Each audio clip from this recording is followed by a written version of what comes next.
함께 사도신경으로 신앙 고백하시겠습니다. 나는 전능하신 아버지 하나님 천지의 창조주를 믿습니다. 나는 그의 유일하신 아들 우리 주 예수 그리스도를 믿습니다. 그는 성령으로 잉태되어 동정녀 마리아에게서 나시고 본디오 빌라도에게 고난을 받아 십자가에 못 박혀 죽으시고 장사된 지 사흘 만에 죽은 자 가운데서 다시 살아나셨으며 하늘에 오르시어 전능하신 아버지 하나님 우편에 앉아 계시다가 거기로부터 살아있는 자와 죽은 자를 심판하러 오십니다. 나는 성령을 믿으며 거룩한 공교회와 성도의 교제와 죄를 용서받는 것과 몸의 부활과 영생을 믿습니다. 아멘. 찬송가 31장으로 찬양하시겠습니다.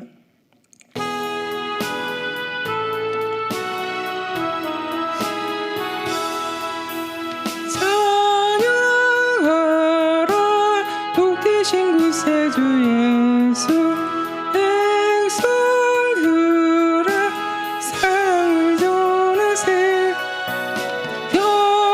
경배하라 하늘의 천군과 천사 주님 앞에 영광을 돌리세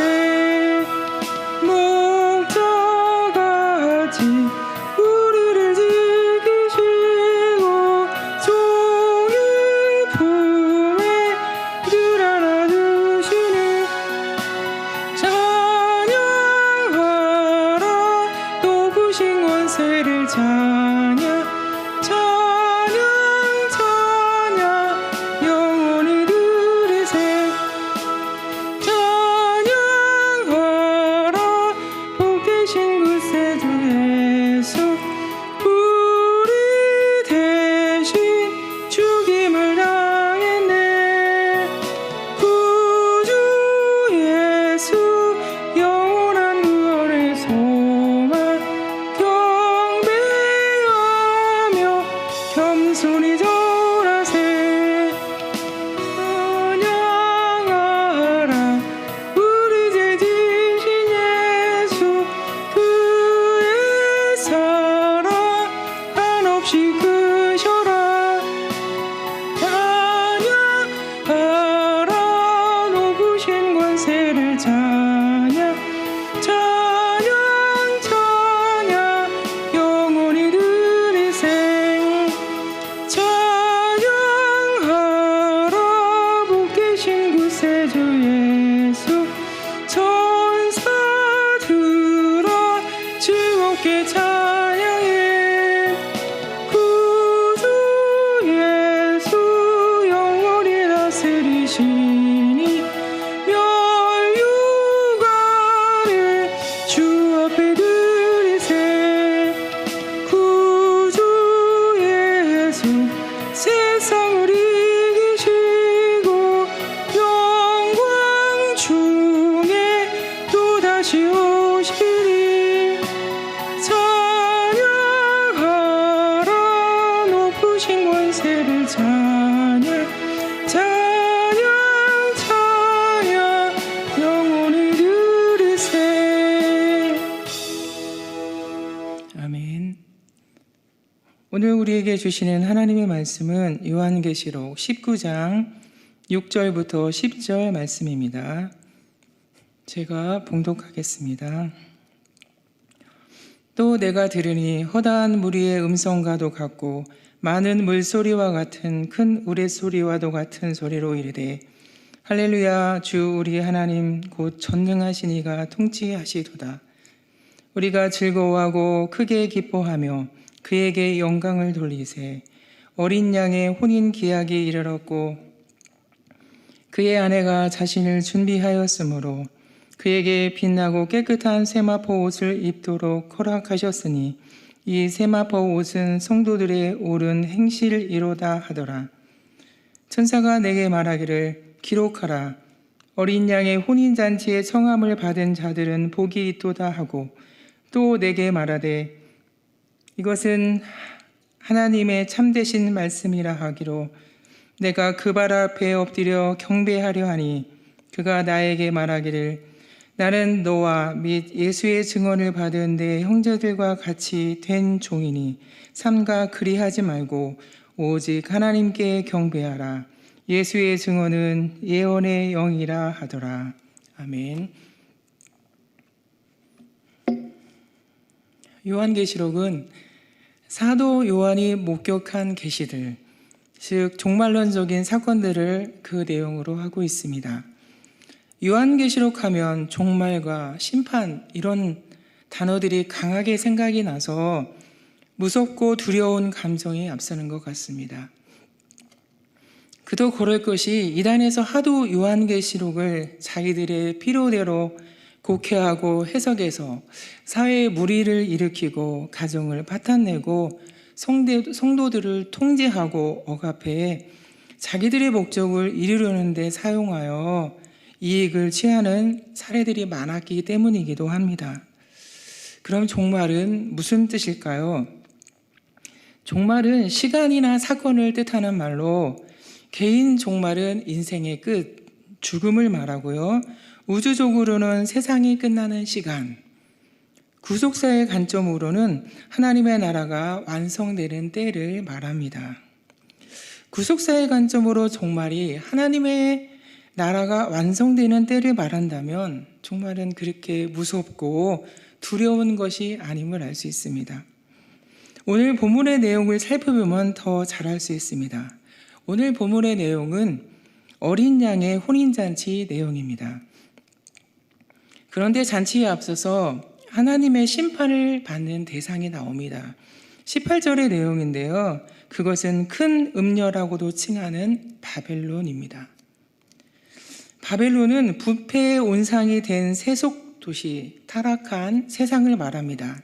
큰 음녀, 바벨론은 무엇을 어떻게 하였기에 심판을 받을까요? 음행을 했습니다. 또 그가 자기를 영화롭게 했습니다. 자기만을 위하여 사치하고 방탕했습니다. 하나님의 백성들을 미혹해서 죄에 참여하게 한 것이지요. 하나님의 백성들을 죄로 더럽게 만들어 버렸습니다. 하나님의 종들을 피 흘려 죽게도 했습니다. 하나님의 오래 참으심에도 불구하고 계속해서 악을 행했습니다. 하나님을 사랑하고 하나님을 영화롭게 해야 되는데 정반대로 자기를 위한 것이지요. 이 바벨론이 세상의 종말에 심판을 받아서 급하고 빠르게 무너져 내려 패망에 이르게 된 것입니다.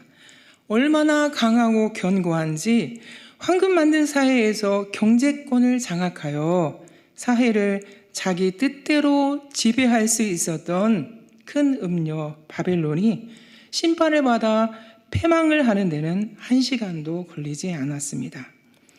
하나님께서 바벨론을 심판하고 망하게 하신 목적은 그럼 무엇일까요?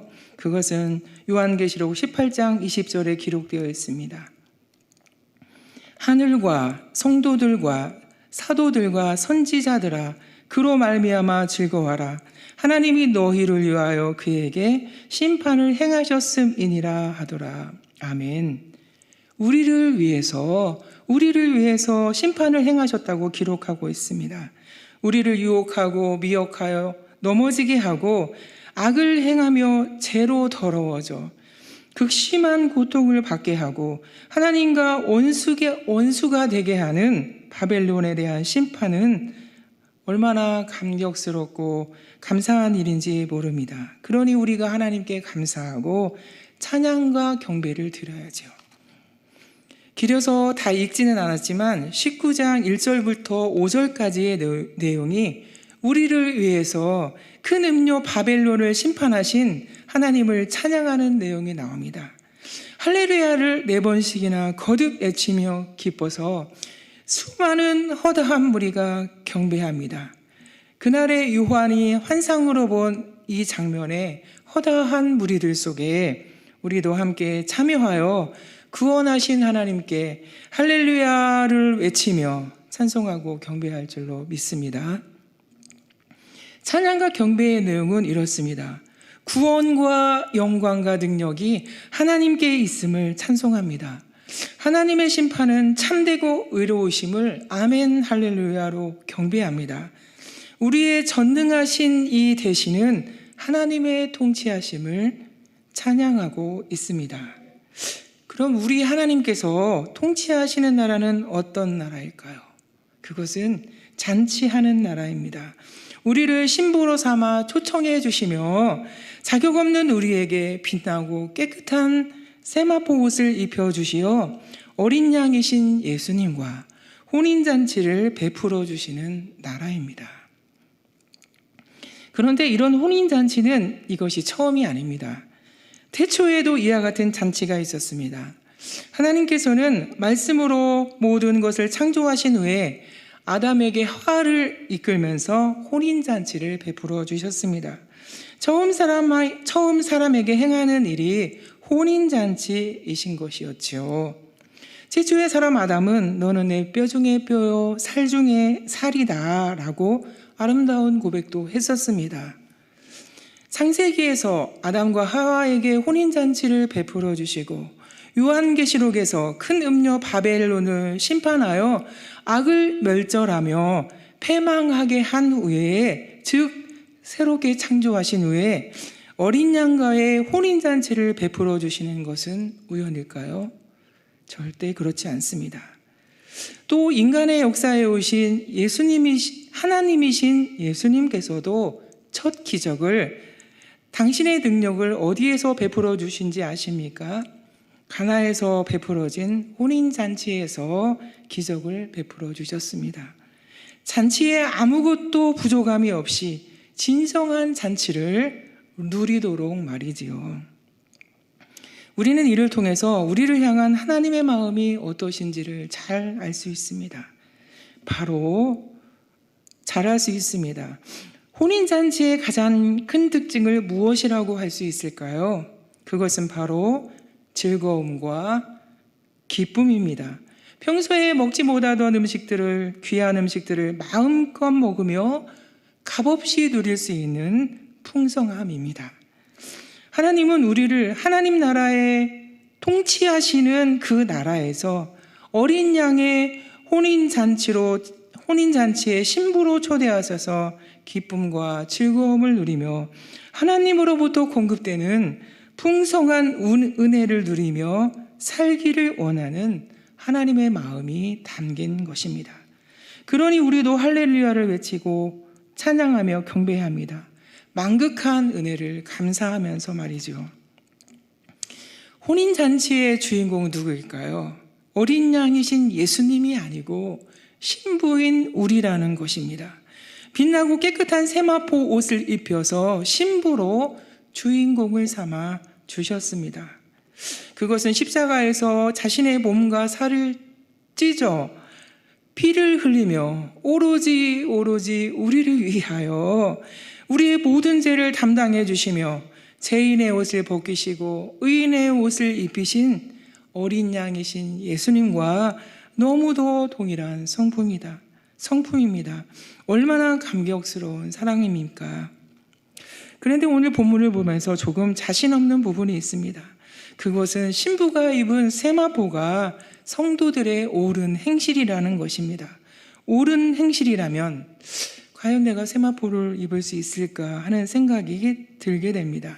그러나 로마서 13장 14절을 보면 달라집니다. 오직 주 예수 그리스도로 옷 입고 정욕을 위하여 육신의 일을 도모하지 말라. 아멘.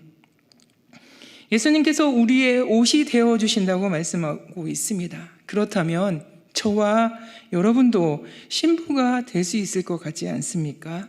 우리에게 죄인의 옷을 벗기시고 의인의 옷도 입혀주셨으니까 말이지요. 하나님은 아가서를 통해서도 그 사랑하는 여인인 교회에게, 성도에게, 신부에게 이렇게 말씀하고 있습니다. 나의 사랑 어여쁜 자야, 일어나 함께 가자. 아멘. 사랑하는 성도 여러분, 우리는 어린 양의 혼인잔치에 초대된 신부들입니다. 예수님은 빛나고 깨끗한 세마포를 입혀주시고 우리를 신부 삼아 주셨습니다. 할렐루야. 우리의 삶을 신부에게 베풀어 주시는 기쁨과 즐거움, 풍성함이 가득한 삶이 되어지기를 바랍니다. 혹시 우리의 삶에 어려움이 있다고 할지라도 오늘 말씀이 소망이 되어 승리하는 은혜가 있기를 간절히 바랍니다. 또 신부된 우리는 우리의 삶으로 하나님을 섬길 때 순결하고 거룩하게 자신을 단장하는 은혜가 있기를 간절히 바랍니다. 그래서 신부의 모습에서 신랑이신 예수님의 모습이 보여지는 은혜가 있기를 간절히 소원합니다. 아멘. 함께 기도하겠습니다. 하나님 아버지, 하나님의 구원을 따라 우리에게 베풀어 주시는 사랑과 은혜에 감사합니다. 자격 없는 우리를 신부 삼아 주신 은혜를 늘 감사하며 우리의 삶으로 예수님을 나타내도록 도와주시옵소서. 하나님, 소원은 있으나 이것도 우리의 힘으로 할 수 없어 주님을 의지하옵나니 돕는 은혜를 베풀어 주시옵소서. 하나님 아버지, 우리 노원중앙교회가 하나님이 통치하시는 혼인잔치와 같은 나라가 되게 해주시고 많은 영혼을 혼인잔치에 초청하는 도구로 삼아 주시옵소서. 담임 목사님에게 성령으로 충만하게 늘 함께해 주시옵시며 목회사역에 하늘의 아름다운 보고를 열어주시고 사단의 세력이 이단이 틈타지 못하도록 하나님 도와주시옵소서. 하나님을 향하여 성도들을 위하여 중보하는 기도를 응답해 주시고 기쁨으로 단을 거둘 수 있도록 역사하여 주시옵소서. 우리 성도님들을 기억해 주시옵소서. 원치 않는 육신의 연약함으로 어려운 성도님들도 있습니다. 또 코로나로 어려움에 처한 성도님들도 있습니다. 또 여러 가지 기도 제목을 가지고 주님을 향하여 믿음으로 간절히 기도하는 기도에 응답해 주시어 인도하시고 보호하시는 은총을 베풀어 주시옵소서. 하나님 아버지, 취업을 준비하는 자녀들, 수능을 준비하는 자녀들이 있습니다. 자녀들을 여기까지 성장하도록 인도하시는 은혜를 감사합니다. 지혜와 지식의 은사를 주셔서 준비하는 것들이 다 생각나게 도와주시고 힘쓰고 노력한 일에 아쉬움과 안타까움 없이 좋은 열매를 거두도록 도와주시옵소서. 이들의 앞날에 시온의 대로로 하나님 인도해 주시옵소서. 미얀마 양군 한인중앙교회를 기억해 주시고 김은경, 범한균, 이선희, 양은순 선교사님에게 성령의 충만하기를 원합니다. 어려운 시기에 영육과 은혜 강건함을 주시옵시고 가난한 영혼들에게 하나님의 손발이 되어 하나님의 영광을 나타내는 기쁘신 도구로 사용해 주시옵소서. 시마다 때마다 도우시고 인도해 주시옵소서. 오늘도 단잠을 거절하고 새벽에 주의 이름을 부르는 성도들의 기도에 응답해 주시옵소서. 주일 예배에도 성령으로 충만하게 임재해 주시기를 간절히 바라옵고 예수님의 이름으로 기도드리옵나이다. 아멘.